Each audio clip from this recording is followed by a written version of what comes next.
Friends, आज हम बात करेंगे लार्ज कैप म्यूचुअल फंड की। और जैसा आप देख पा रहे होंगे, इसमें एसआईपी लिखा हुआ है। इसका पर्पस ये है कि मुझे SIP mode of investment mutual fund में पसंद है, इसलिए हम इस वीडियो में जो भी बातें करेंगे वो एसआईपी के कॉन्टेक्स्ट में ही करेंगे। फ्रेंड्स, जब हम किसी इन्वेस्टर से या किसी फ्रेंड से बातें होती हैं और वो यदि ऐसा लगता है कि मैं म्यूचुअल फंड के बारे में कुछ बातें करता हूँ, चर्चाएँ करता हूँ, तो उनका सबसे पहला सवाल होता है, which one is the best mutual fund.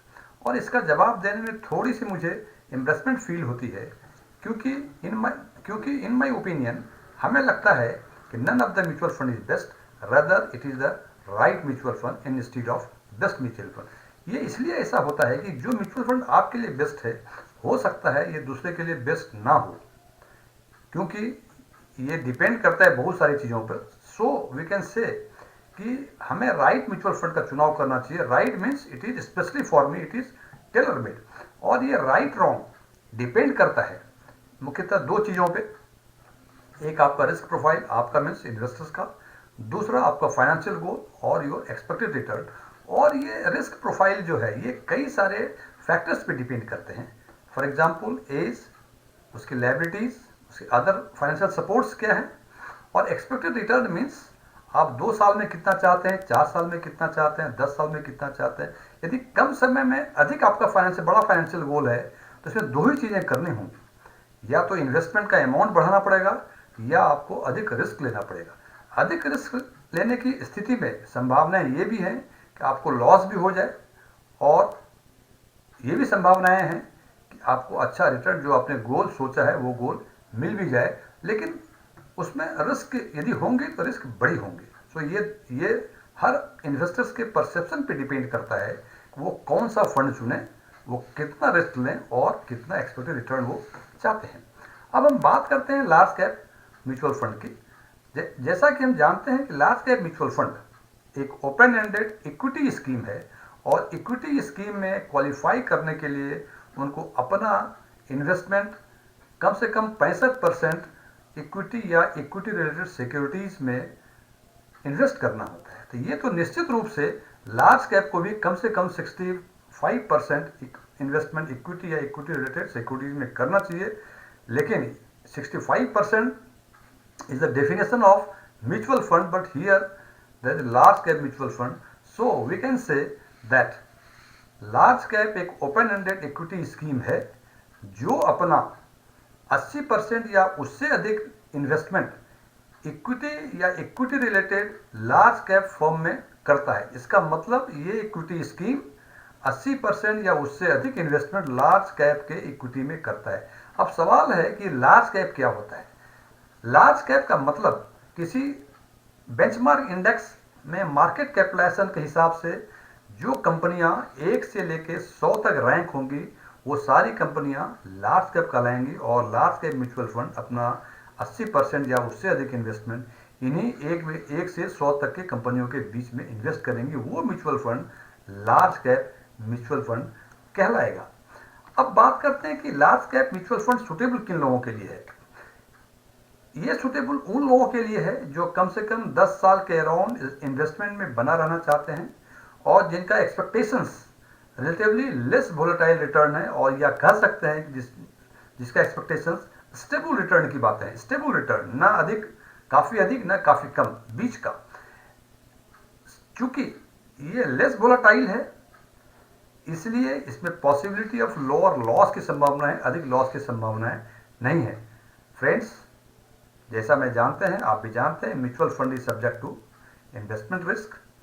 और म्यूचुअल फंड में लगाएंगे रिस्क तो है, हमें यह देखना है कि रिस्क की पॉसिबिलिटी क्या है और उसके लिहाज से रिटर्न हमें क्या मिलते हैं। तो लार्ज कैप फंड में possibility of lower loss is there और स्टेबल रिटर्न की संभावनाएं हैं। अब आगे बात करते हैं। मैंने जैसे पहले चर्चा कर रखी है कि हमें एसआईपी मोड ऑफ इन्वेस्टमेंट पसंद है, सो मैं एडवोकेसी करता हूं कि choose SIP fund over lump sum mode of investment. ऐसा इसलिए है कि लमसम इन्वेस्टमेंट में यदि अच्छा रिटर्न चाहते हैं तो आपको मार्केट को टाइम करना पड़ेगा। लेकिन एसआईपी मोड में मार्केट को टाइम करने की जरूरत नहीं है। एसआईपी मोड के लिए हर समय हर समय जो है राइट टाइम है to enter in the market, enter in the mutual fund. ऐसा इसलिए है कि आप मार्केट को टाइम नहीं कर सकते और एसआईपी के लिए मार्केट की टाइम करने की कोई ज़रूरत नहीं है, इसीलिए मैं एसआईपी मोड ऑफ इन्वेस्टमेंट हमेशा प्रीफर करता हूँ। एक चीज़ और बता दूँ फ्रेंड्स कि मैंने जो top right 5 large cap mutual fund का सिलेक्शन किया है उसके लिए हमने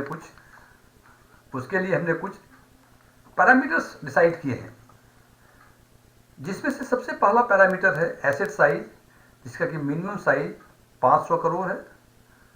हिस्टोरिकल रिटर्न लिया है एसआईपी का, बीटा परसेंटेज लिया है, अल्फा परसेंटेज लिया है, फंड रिस्क ग्रेड लिया है और फंड रिटर्न ग्रेड। इन 5 या 6 पैरामीटर्स के हिसाब से मैंने 5 म्यूचुअल फंड्स का top right large mid cap mutual fund का सिलेक्शन किया है और उसमें से 5वें नंबर पे जो है it is quant focused fund. इसका 3 साल का रिटर्न 25.87 है, 5 ईयर का 19.28, 10 ईयर का 17.16 और इसकी स्टार रेटिंग 5 है, beta 0.96 it is good beta and alpha it is 4.83 it's very good. Asset size is 160 crore, ये थोड़ा वीक एरिया है। Return grade high, risk grade average और मैंने इसको 5वां रैंक पे रखा है। इसका 160 करोड़ सबसे वीक एरिया है। यदि इसका कम से कम 600-700-500 करोड़ का एसेट होता तो शायद इसको मैं एक रैंक पे रखता, लेकिन क्योंकि इसका एसेट साइज यही एक्सेप्शन है जो कि मैंने 500 करोड़ से नीचे का भी एक वो लिया है, क्योंकि इनकी बाकी सारे पैरामीटर्स मुझे इतने पसंद आए कि मैंने सोचा कि इसको top 5 large cap mutual fund में रखा जा सकता है। चौथे नंबर पे है Canara Robeco blue chip equity fund.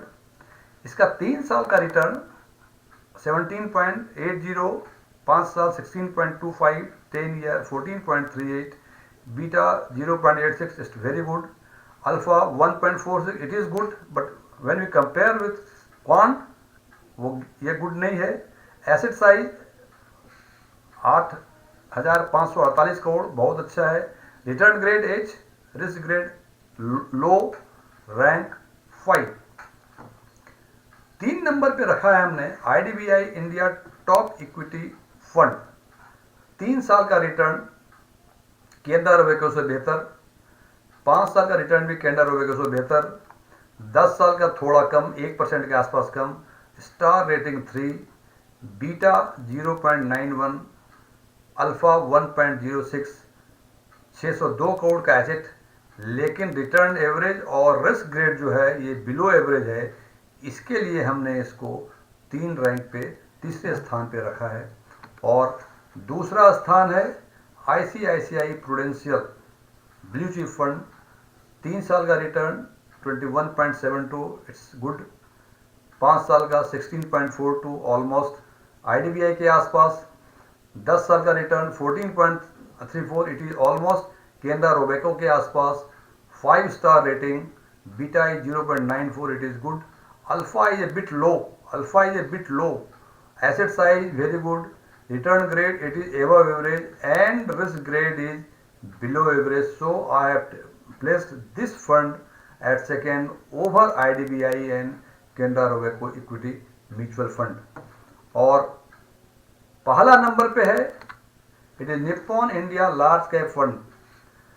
3 year return 25.29 almost quant के बराबर, 5 ईयर रिटर्न 17.16, 10 साल का 14.76, star is 3, beta 1.07 A bit volatile, alpha 0.90 बहुत अच्छा नहीं है लेकिन बुरा भी नहीं है, asset 11,951, return grade is above average and risk grade is high.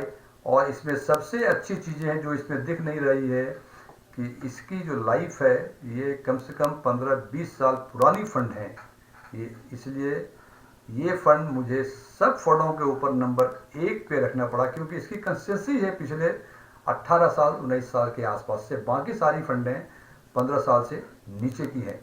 तो फ्रेंड्स ये क्लोज करने के पहले मैं अपना कुछ डिस्क्लेमर दे दूं, मेरा कोई भी इन्वेस्टमेंट इन म्यूचुअल फंड में नहीं है और न ही मैं कोई म्यूचुअल फंड सलाहकार हूँ। And mutual fund is Mutual fund investments are subject to market risk. Please read the offer document carefully before investing. Friends, यदि मेरा ये वीडियो पसंद आया हो, इसे लाइक करें, शेयर करें, कुछ क्वेरीज हो कमेंट करें, कुछ अच्छी चीज़ें हों उसे बताएं, कुछ चीज़ें पसंद नहीं आई हों उसको भी बताएं। और आपने यदि अभी तक मेरा चैनल एस्टॉन टैक्स में सब्सक्राइब नहीं किया है, इसको सब्सक्राइब करें।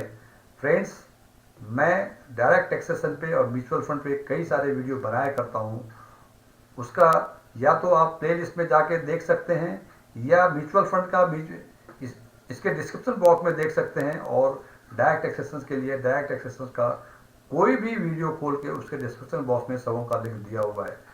Friends, thank you, good day.